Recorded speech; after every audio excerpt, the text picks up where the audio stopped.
Welcome back to the big story of the Bible. Let's review the history of the Old Testament so far. In the beginning, there was God, and He created everything, including people. He created them because He wanted to have a relationship with them. But then Adam and Eve sinned, and that changed everything. By disobeying God, they separated themselves from God, and this had huge consequences. But God still loved them, just like He still loves us. So He set in motion His plan to restore a perfect relationship with us.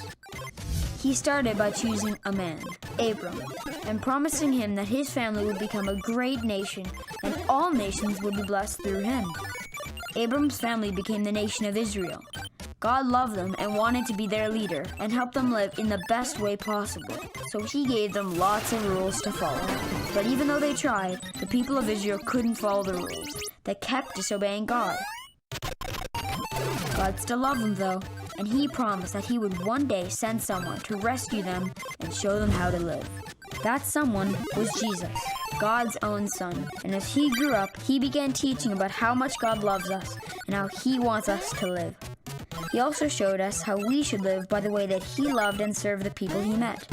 Last week, we saw a few examples of how Jesus loved people. We watched Him heal a leper that no one else would even touch. And we saw Him come to the home of a very short man that everybody hated. What was his name? Zacchaeus. And Zacchaeus was a tax collector who stole from the other Jewish people, like a traitor that everyone hated. What happened when Jesus said He would come to Zacchaeus' home? And why did it happen? Zacchaeus felt so loved by Jesus that he wanted to love other people. He gave money to the poor and paid back 4 times the amount to anyone he cheated. Jesus was bringing the new covenant that Jeremiah and the prophets had promised. Jesus was the fulfillment of the Old Testament covenants. What's a covenant? A covenant is a special two-way promise. God made some special promises throughout the big story of the Bible. How did He fulfill the promise to Abraham through Jesus? Jesus was the blessing to the whole world promised to Abraham. How did He fulfill the promise to Israel? Jesus kept all the laws of the covenant. He was the true Israelite. He kept the people's side of the covenant. And He was God's presence, Emmanuel, God with us. God come to be a person and be with the people of Israel. So He was also keeping God's part of the covenant to be with His people. How did Jesus fulfill the promise to David? God promised David that one of his family would be the king forever and ever. And Jesus was his great-great-great-great-grandson, who is the king forever and ever.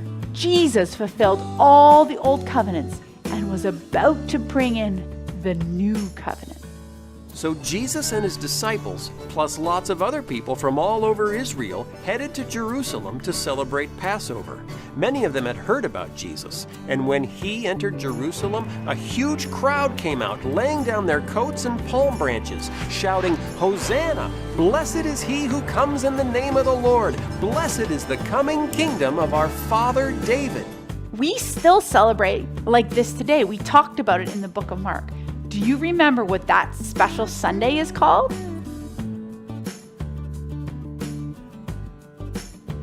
It's Palm Sunday. So Jesus and His disciples gather for the Passover meal, just like all the Jews did every year. But Jesus does something very different that no one expects.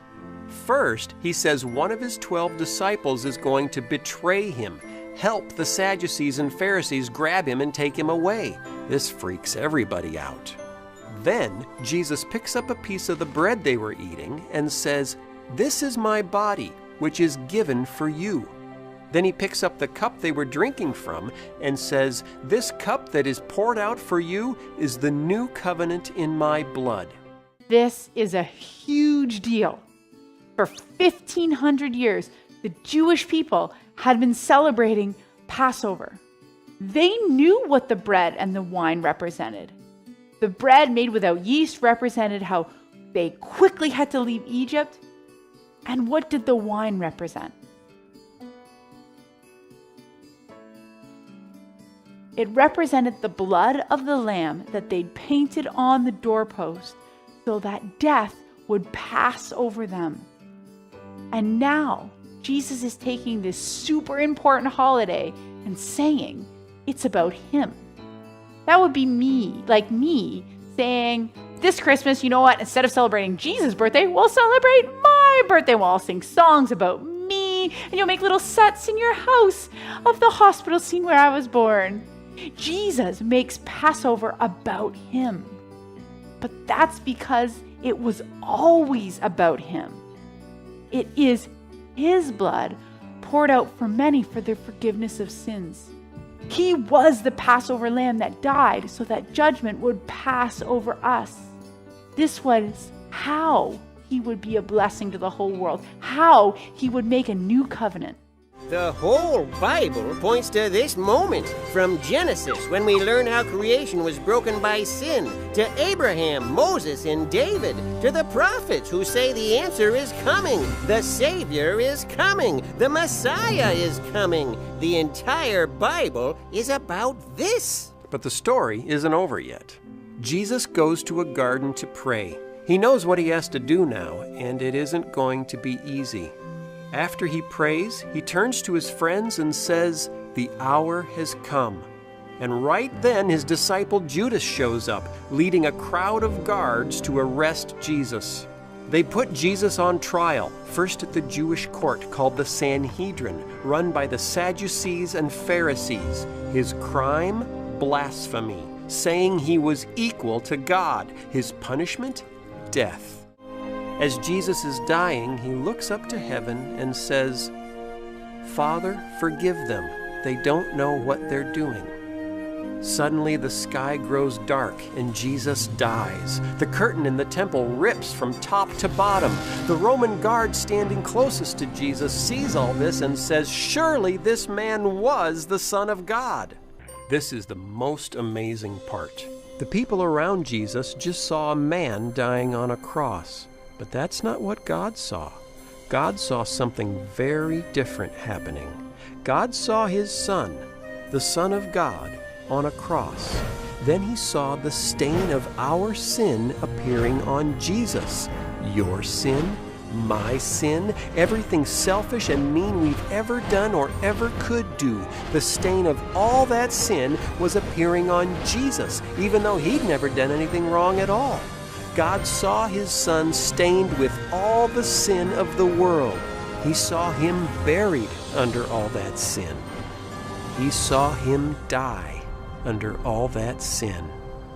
And since the punishment for all that sin is death, death away from God, that's how Jesus died, alone, away from God.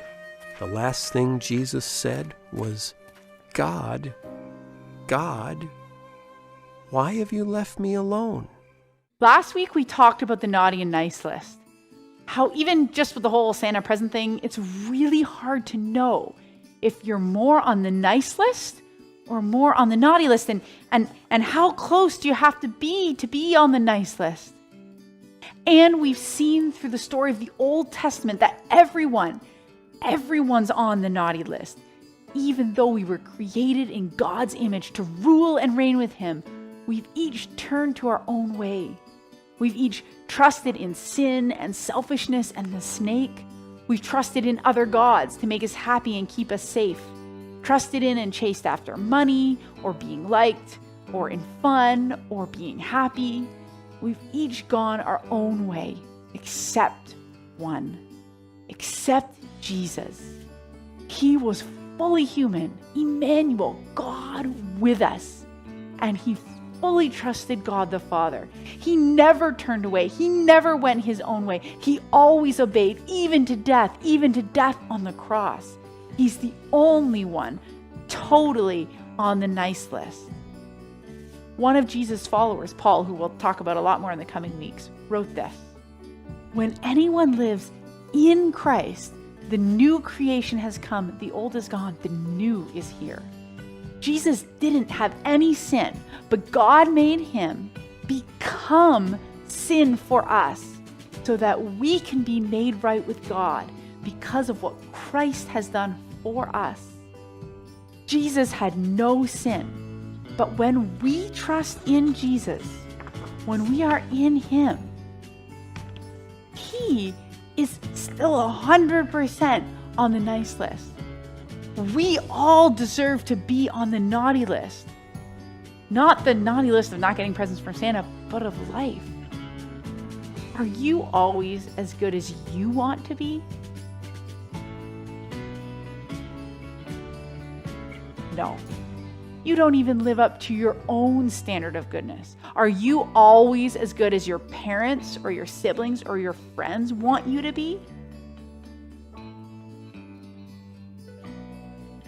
No. Are you as good as you want your friends or siblings to be to you? No. None of us live up even to our own or other people's definition of good. But Jesus did, and he makes us right with God when we are in him.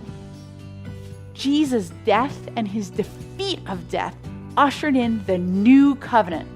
Not just a new covenant, but the new covenant. The covenant that will be in people's hearts. Like he promised through Jeremiah, the covenant that completes and fulfills all the old covenants. The writer of Hebrews, one of Jesus' followers, said this: "That's why Christ is the go-between of the new covenant. Now those God calls to himself will receive the eternal gift he has promised. They will receive it now that Christ has died to save them. He died to set them free from the sins they committed under the first covenant."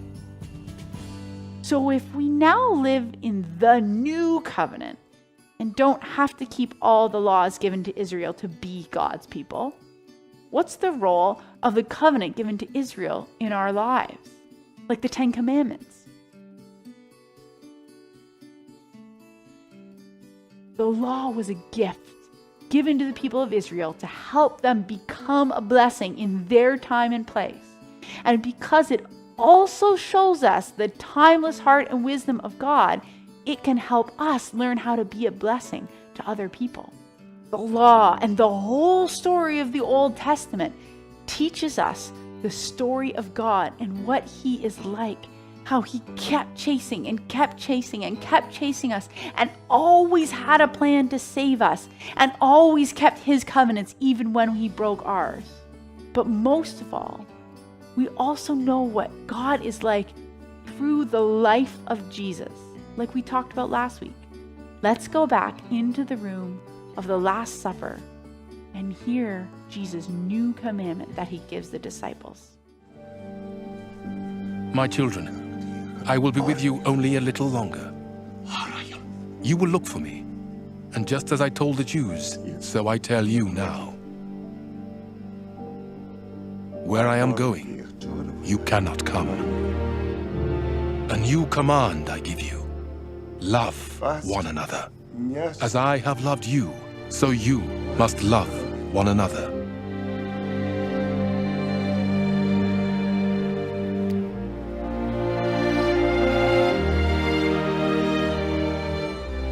By this, everyone will know that you are my disciples, if you love one another. Everything else Jesus taught and all of the Old Testament laws can be summed up in this.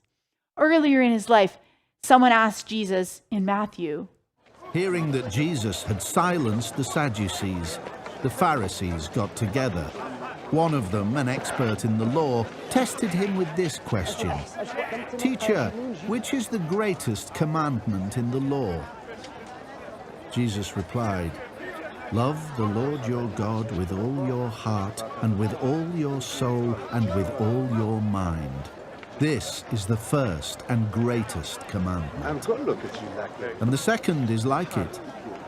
Love your neighbor as yourself.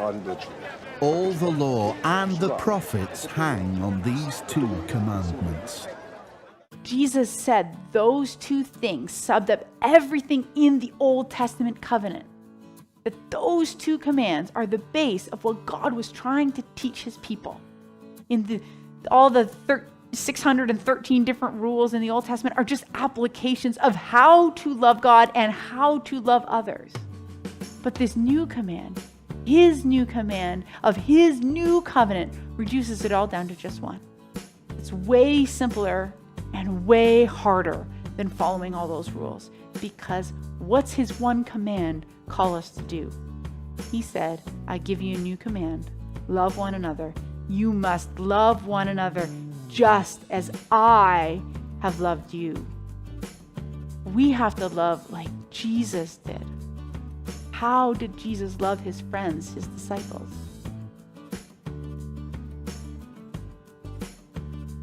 He died on the cross for them. And there's no greater love that someone can have for a friend than to lay down one's life for a friend. We also know from the book of Mark and John and Luke and Matthew how he loved many of them individually. Think back to when we studied the book of Mark. Can you think of a way Jesus showed his love to Peter in a special way? Think of what Peter did when Jesus died.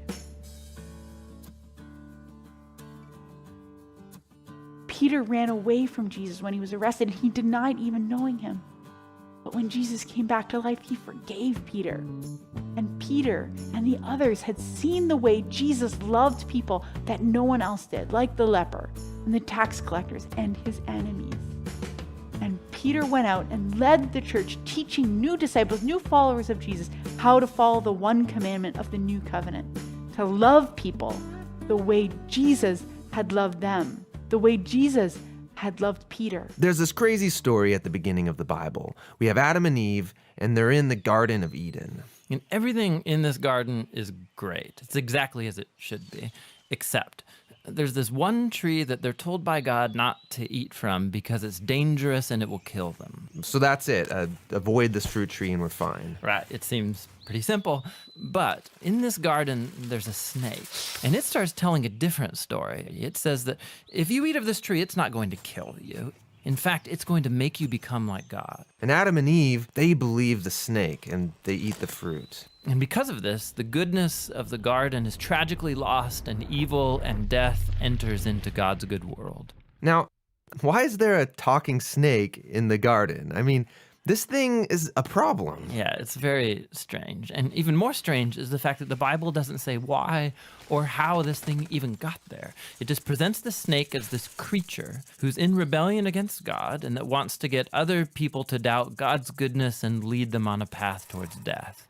And so whatever this snake is, it's the source of evil that pervades our world and our lives, even still today. But there is some hope, because right here in the story, God makes this really interesting promise to Adam and Eve. That someone is going to come in the future, a son of Eve. And this guy's going to come and he's going to crush the serpent's head and destroy evil at its source. However, during this battle, the serpent is going to bite this guy's heel. So it's like a mutual destruction. Yeah, it's this very strange but beautiful promise. And it's just left hanging there until the next key moment in the story, when God singles out this guy named Abraham and says that through his family, goodness and blessing is going to be restored back to all of the nations of the world. And as we follow this family, we get to one of Abraham's great-grandsons, this guy named Judah. And he receives this promise that a king is going to come from his line and that the whole world's going to follow this king, and he's going to bring peace and harmony, and there'll be lots of food and wine and milk and vineyards, and it's going to be awesome. The first king that we meet from the line of Judah is a guy named King David. And he's a hero. Maybe he is the snake crusher. But it turns out that David is infected with the same evil as the rest of humanity. He never crushes the snake, just the opposite. However, God makes a promise to David that this king is going to eventually come from his line. But as you go on in the story, one by one, each generation of his sons, they're just total chumps. They give into the snake, they choose evil, they go after money and sex and power and following other gods. Things get so bad that they run the nation of Israel right into the ground, and the big bad empire of Babylon just takes them out. And so now there are no more kings to even fulfill this promise. So it seems like the whole plan is lost. But during these dark days, there's this crazy group of guys called prophets, and they just kept talking about this coming king and reminding us of the promise that he'll come, he'll defeat evil, he'll restore the garden. Now, one specific prophet, Isaiah, he tells us more about why this king is bitten. Isaiah says that the promised king receives this wound because of humanity's evil, and that it kills him. But then all of a sudden he comes back, and Isaiah says it's because he suffered this wound that he can now become a source of healing to other people. But the Old Testament ends, and the snake-crushing king that everyone's been talking about never shows up. And this is why, when the New Testament begins, it introduces us to Jesus of Nazareth, not as some random guy, but as someone who comes to fulfill these specific ancient promises. Yeah, we learn that he's from the line of David, Judah, and Abraham. And he goes around Israel announcing that the goodness of God's kingdom is here now. And he begins confronting the effects of evil on people by healing them, by forgiving them of their sins and evil. Many people are now believing that this is, in fact, the promised king. But Jesus began telling his closest followers that he was going to become king and bring peace by taking the full effect of humanity's evil into himself. The fatal snakebite wound. Exactly. And so it seems like the serpent wins. And this story actually would be a tragedy except for what happens next. Jesus rises from the dead. And now Jesus has the power over evil and death for himself. And so the rest of the New Testament is then making this claim that Jesus' power over evil and death has now become available to us to begin confronting the effects of evil in our lives. But even still, death and evil are a real problem in our world all around us. And so the story of the Bible ends by describing this future day when Jesus comes back and he finishes the job. He destroys the snake once and for all, and he restores the goodness of the garden here on earth. Jesus fulfilled the covenants and the prophecies and the promises of the Old Testament. Do you remember the first promise of hope way back in the beginning, when people turned to their own way, when Adam and Eve ate the fruit? What did God promise? To send the snake crusher. And who was that? Jesus. And how did he crush the snake? How did the snake bite his heel? Jesus defeated the snake's sin and death with his own death, with Good Friday. But what's the best part?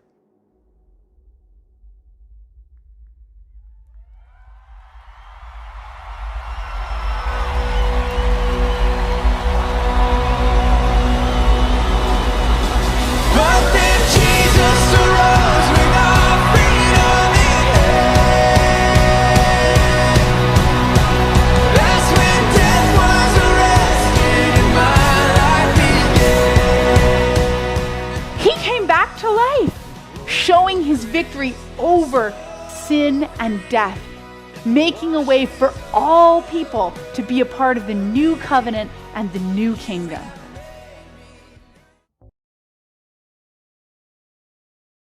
See you next week.